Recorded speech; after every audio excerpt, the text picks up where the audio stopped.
मध्य प्रदेश के पूर्व मुख्यमंत्री कमलनाथ ने सीएम शिवराज सिंह चौहान को पत्र लिखा है कि कमजोर वर्गों को आरक्षण का लाभ दिया जाए। आर्थिक रूप से कमजोर वर्गों के लिए आरक्षण की मांग कमलनाथ ने की है। अनारक्षित श्रेणी के लिए 10% आरक्षण की मांग की। सामान्य वर्ग के लिए हमने प्रावधान किया था, ये बात कमलनाथ ने पत्र में लिखी है। आरक्षण राग एक बार फिर से छेड़ा गया है, जहां आर्थिक रूप से कमजोर वर्गों के लिए आरक्षण की मांग कमलनाथ कह रहे हैं। अनारक्षित श्रेणी के लिए 10% आरक्षण की मांग कमलनाथ ने रखी है। सामान्य वर्ग के लिए हमने प्रावधान किया था, ये बात कमलनाथ कह रहे हैं। ईडब्ल्यूएस श्रेणी को लेकर एक बार फिर से प्रदेश मांग उठी है। विपक्ष इसको लेकर मांग कर रहा है। ओबीसी का पेच अभी भी फंसा हुआ है मध्य प्रदेश में, और अब एक बार फिर सीएम शिवराज को पत्र लिखकर कमलनाथ ने यह आग्रह किया है कि सामान्य वर्ग के लिए हमने जो प्रावधान किया था वो आरक्षण दिया जाए। एक बड़ी मांग कमलनाथ ने प्रदेश के मुख्यमंत्री शिवराज सिंह चौहान के सामने रखी है। अनारक्षित श्रेणी के युवाओं के लिए कमलनाथ ने बड़ी मांग की है। आर्थिक रूप से कमजोर वर्ग को आर्थिक लाभ देने के लिए पूर्व मुख्यमंत्री कमलनाथ ने मुख्यमंत्री शिवराज सिंह चौहान को पत्र लिखा है और कहा है कि सरकारी नौकरी और शैक्षिक संस्थानों में आर्थिक रूप से कमजोर सामान्य श्रेणी को आरक्षण का लाभ देना था, लेकिन कई माध्यमों से पता चला है कि सामान्य वर्ग को 10% आरक्षण का लाभ नहीं दिया जा रहा है। साथ ही परीक्षा शुल्क में रियायत, भर्ती परीक्षा में उत्तीर्ण अंक में रियायत, इन सब का भी लाभ सामान्य श्रेणी के आर्थिक रूप से कमजोर लोगों को मिले, ये बात कमलनाथ ने लिखी है। हमारे साथ में कांग्रेस प्रवक्ता के मिश्रा जुड़ गए हैं। स्वागत है आपका मिश्रा जी। जी थैंक यू। आरक्षण की मांग लगातार, चूंकि आपकी जब सरकार थी तो आरक्षण को लेकर काफी गंभीरता से कदम उठाए भी जा रहे थे, लेकिन क्यों ऐसा लग रहा है कि प्रदेश में 10% आरक्षण नहीं दिया जा रहा है ईडब्ल्यूएस श्रेणी का? देखिएगा, कांग्रेस में कमलनाथ जी की जब सरकार थी तो हमने ओबीसी आरक्षण को लेकर भी अपनी स्थिति स्पष्ट की थी, 27%, और अनारक्षित वर्ग के लिए भी जो आर्थिक तौर पर कमजोर हैं उन्हें 10% आरक्षण दिया जाए। ये कांग्रेस पार्टी के वचन पत्र में भी था, मगर शिवराज सिंह जी की सरकार ने दोनों ही दिशाओं में आंखें मूंद ली हैं।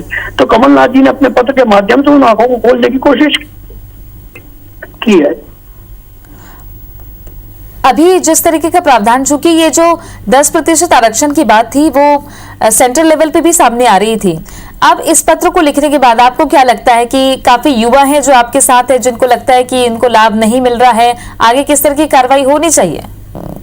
देखिएगा, जो मुख्यमंत्री जी 1,40,000 युवाओं को व्यापम के माध्यम से उनकी जिंदगी में अंधेरा परोसने के लिए दागदार है, उनसे नौजवानों के लिए ऐसे आरक्षण की बात की कल्पना करना भी एक दिवा स्वप्न कहा जाएगा। चलिए, हितेश वाजपेयी जी हमारे साथ बीजेपी से जुड़ गए हैं। स्वागत है आपका हितेश जी। कांग्रेस की ये मांग है कि जो प्रावधान हमने किया था 10% आरक्षण का, वो आप प्रदेश में युवाओं को नहीं दे रहे हैं, अनरिजर्व कैटेगरी के।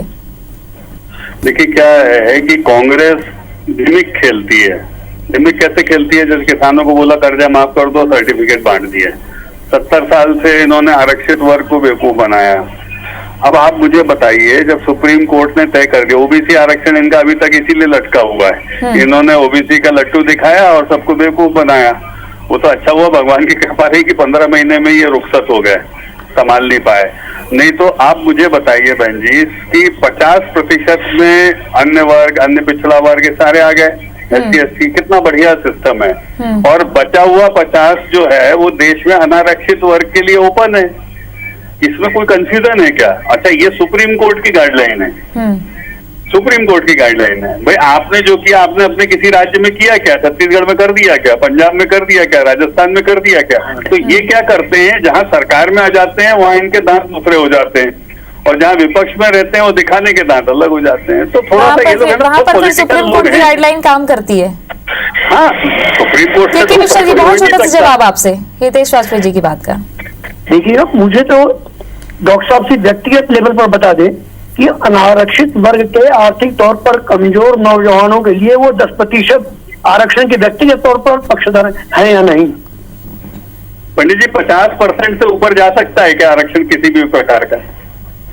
पंडित जी, ये अनारक्षित वर्ग की मैं बात कर रहा हूँ, जिसके हमेशा आपके मुख्यमंत्री जी विरोधी हैं। आरक्षित कैटेगरी के अलावा आप कोई भी 50% से ऊपर आरक्षण कर सकते हैं क्या देश में? नहीं, जो लोग जाने माने वकील है, सामान्य वर्ग के जो लोग आर्थिक तौर पर कमजोर हैं, उन्हें 10% चलिए, आरक्षण अब से ये जो आप सहमत हैं या नहीं? बहस का विषय है या ये मुद्दा है, ये पत्र लिखने के बाद जवाब मुख्यमंत्री क्या देते हैं, ये देखने वाली बात है। बहरहाल बहुत शुक्रिया आप दोनों का। चूंकि सुप्रीम कोर्ट की गाइडलाइन है तो सरकार से आग्रह विपक्ष ने किया है। अपनी अपनी सियासत की बात है, अपने अपने वर्ग को लेकर भी एक तरीके का देखा जाए तो आरक्षण वोट बैंक की भी अपनी एक तासीर बनकर आता है। बहरहाल देखना है कि अब आगे इस पर क्या मध्य प्रदेश में होता है।